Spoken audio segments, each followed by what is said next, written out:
Hey guys, and welcome back to another Jay the One-Eye Gamer. Today we're taking another look at Dynasty Warriors 9 reveals, which are 5 returning characters, 1 Wei, 1 Wu, 1 Shu, and 2 others, which means Jin's last character is obviously going to be revealed in the last batch, but I think is going to happen either at the end of this month or is going to happen probably in the second week of January. Enough speculation. Let's get to it, shall we guys? First up, we're going to talk about Li Dian from the Kingdom of Wei, and Li Dian looks pretty awesome, I'm not going to lie. He looks really cool. I like the design a lot more than his 8 outfit. But you can see there is some, I think, callback to his 8 outfit from the right side, which holds the glaive. You can see the pauldron, which I think is a nice callback to, I think, his 8 outfit, and his guard for his legs, obviously, are straight nods to his 8 outfit. So it's nice to see some, you know, mixture into there. But other than that, I don't think anything else takes inspiration from his 8 outfit, because this just looks amazing. I love the half side that's, you know, metal and armor, and the other half that's cloth. I love the fact that he's got the scarf. I think that's a really nice touch. The open collar. The coloring I think is really nice. I love the fact that he's got a glaive now, because personally I didn't like the wheel halberd. I thought it was a little too unwieldy with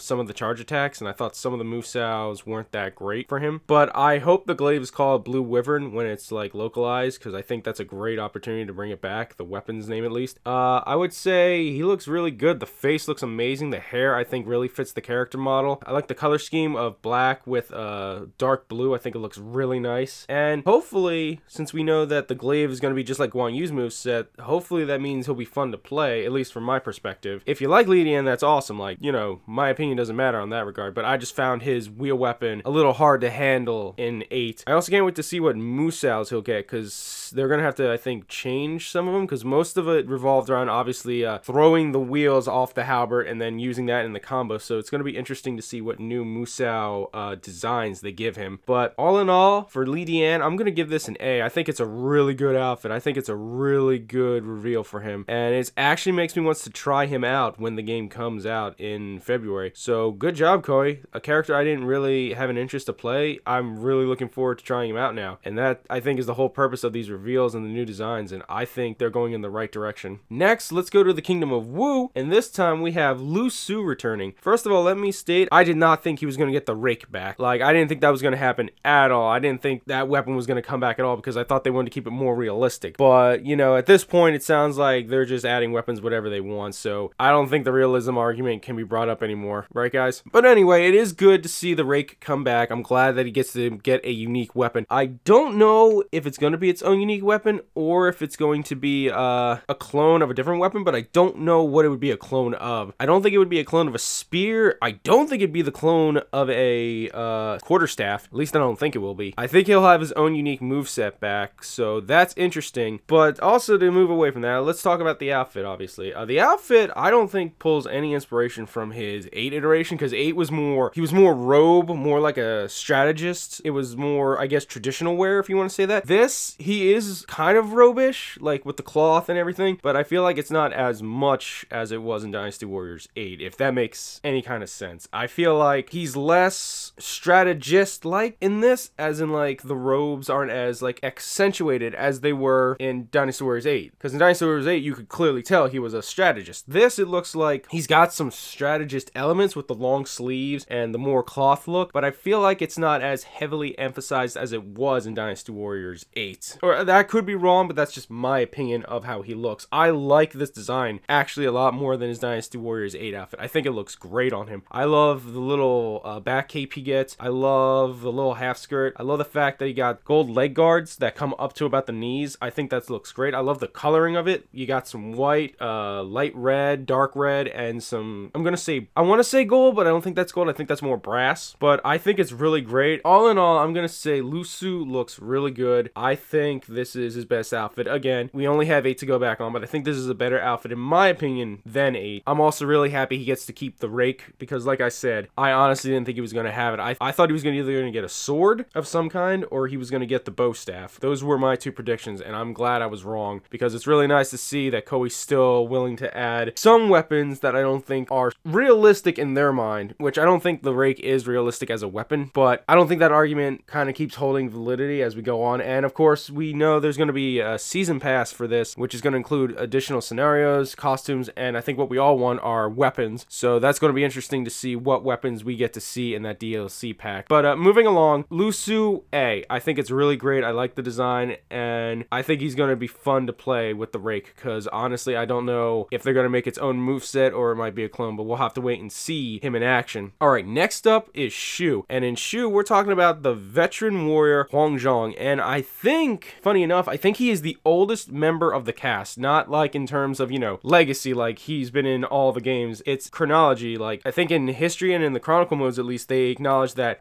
before all the other characters, Huang Zhong is born first. And then I think it's acknowledged that Jai Shu is the next oldest member of the cast, because I think he's born right after Huang Zhong, like I think 10 years later or something like that. Huang Zhong has always been an interesting character for me. I loved playing as him in the older games when he had the Dao/bow combo. I thought that was a really nice touch. I kind of lost interest with him in 6, obviously with Renbu, with all that, because, you know, the Renbu system and how 6 was. And then 7, I really didn't like the bow. Like, my friend Dragon Man loved the bow, and I understand why the bow is so amazing in 7 and 8, because it's really destructive. Like, it's the best crowd control weapon in those games. But to get on to Huang Zhong, I'm really happy he's announced. I'm glad he's not one of the last characters announced. That's gonna go to Guan Xing and Fa Zhang. I think they're the last 2 Shu officers to be announced. I'm glad Huang Zhong gets to go back to being a sword wielder. I'm not particularly happy with the sword he's wielding. That's Sima Zhao's old sword-like look. I would have liked it if they gave him more like his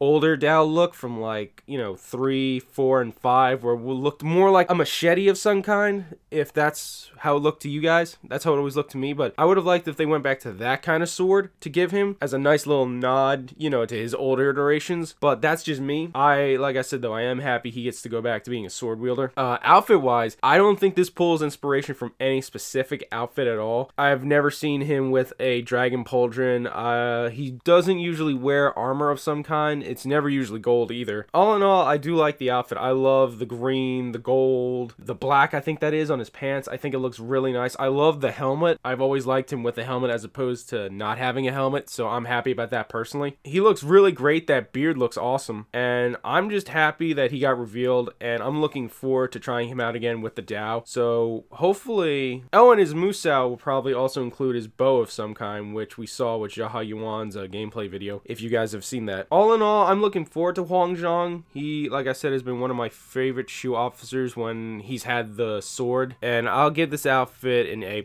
I think it's really one of his best outfits. I like that it's more simple than extravagant, but that's just personally me. And yeah, I can't wait to try out Huang Zhong, because like I said, he is one of my favorite Shu officers when he does have the sword. Alright, next we're going to move on to the 2 other officers, and of course it's the lovely couple from Nanzhong. And first we're going to talk about the loving/caring wife herself and the goddess of fire, Shu Rong. And Shu Rong looks freaking amazing right now. Like, oh my god, I can't see any clear, you know, indication from any of her other old outfits that gave any inspiration to this. I think this outfit looks amazing. I love that it's more animalistic. I love the leopard design. I love the little cape she has in the back. I'm really happy that she gets to keep the boomerang. Like I said before, I didn't think she would keep that. I thought they would give her back her throwing daggers or give her a steel whip sword or something. So I'm very happy to see that she gets to keep her boomerang. I highly doubt it's going to be a clone of any weapon, because there's nothing else in the game like it. Not even the chakrams. So hopefully the boomerang will be fun, because she's like my 3rd favorite other officer to play as in the Others campaign. Yeah, and she just looks amazing. Like I keep saying, guys, the female models keep getting better and better with the reveals, and I think we only have one more female officer left to reveal, and I think that's Lian Sure. So I can't wait to see what she's gonna look like. For Shu Rong, I'm gonna say A+. I think this is her best outfit yet. I love how savage it looks. I love that it makes Namon look like it's its own region again. I always love that about the Namons, how they looked more primal and like more aggressive than the other kingdoms.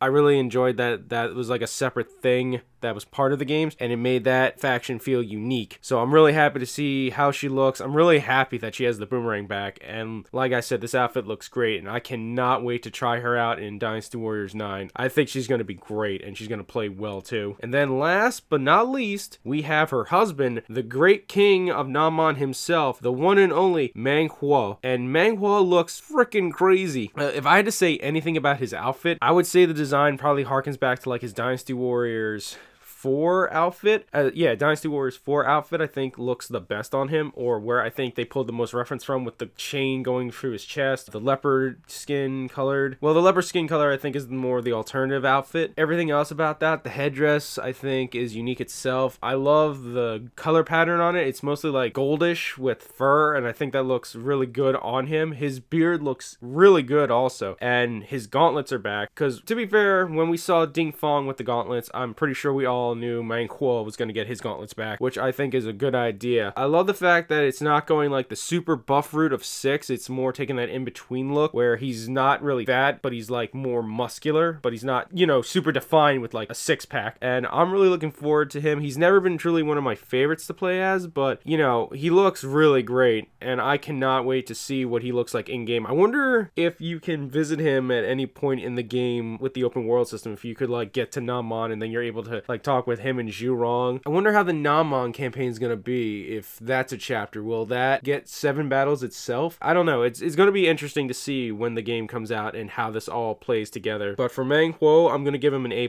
I think he looks great. I think this might literally be one of his best designs ever, so I'm really looking forward to trying him out. And after this, we were also told about how in the world you could run into like tougher enemies, tougher bandits who are stronger than regular bandits, who will literally like not flinch at your attacks, wild animals that are going to be rare and exotic that are harder to kill, blue tiger, a lone black wolf, a giant white bear that looks like it's twice the size of Jia Chong. It's going to be interesting, and they make it sound like once you defeat these guys, because they're a higher level challenge, you'll get more material, and I think the material might also be higher grade quality, so it might let you build better weapons, or they might be requirements for, you know, making the ultimate weapons that they told us are going to happen in the game, which we're going to have to go find scrolls and obviously, you know, bring them back to have them work. So I think that's going to be interesting. I don't know how that's going to work. If you find them in the woods, it sounds like it might be hard to get away from them, but there has to be a way for you to get away from them, obviously, or else they might destroy you. Like in that one video with Sao P, when he was taking on just a regular bear, and the bear was literally tearing him apart. Yeah, guys, that's about gonna do it for this video. We're getting really close now to the end of the reveals. We've only got one more left, and obviously the last 5 characters are going to be 2 Shoes, a Wu, One Wei, and the last Jin officer. So it's going to be very interesting to see their weapons, their designs, and I'm really looking forward to it. And soon we're also going to be able to play the game. And Koei's also been rolling out combat videos for the characters so far, so we can actually get to see what their moves are going to be like in game, and I highly recommend you guys to check them out because they do look interesting. I think my favorite weapon so far out of all the new weapons is probably going to be Zhu Shang's, because if you watch that with his double mace, it looks freaking sick, guys. Like, it just looks so much fun, and it looks like it's going to be very entertaining to play. That's it for me, guys. I've been rambling. Hopefully you've enjoyed the video. Please feel free to leave a comment. I always try to get back to you guys as fast as I can. If you don't want to leave me a comment in the comment section, hit me up on my Twitter. That will be in the description. If you liked the video, please feel free to give it a thumbs up. It really helps out the channel. You could also share this video around with your friends if they like Dynasty Warriors. It also helps out the channel too. If you're new and you feel like subscribing, please hit that subscribe button. If you don't, that's fine. Don't worry about it. But if you want to know when my videos are coming up, please click that bell button. It lets you know when they'll go up so you don't have to guess. And yeah, guys, like I said, we're coming down on the wire. We've only got probably about a month or 2 left before Dynasty Warriors 9 hits. Not that long now, and hopefully Koei's going to start rolling out some more gameplay videos so we can get to see our favorite characters in action and how they're going to play in Dynasty Warriors 9. Alright, that's going to do it for me, guys. I want you all to have a great day, and remember, let's rock!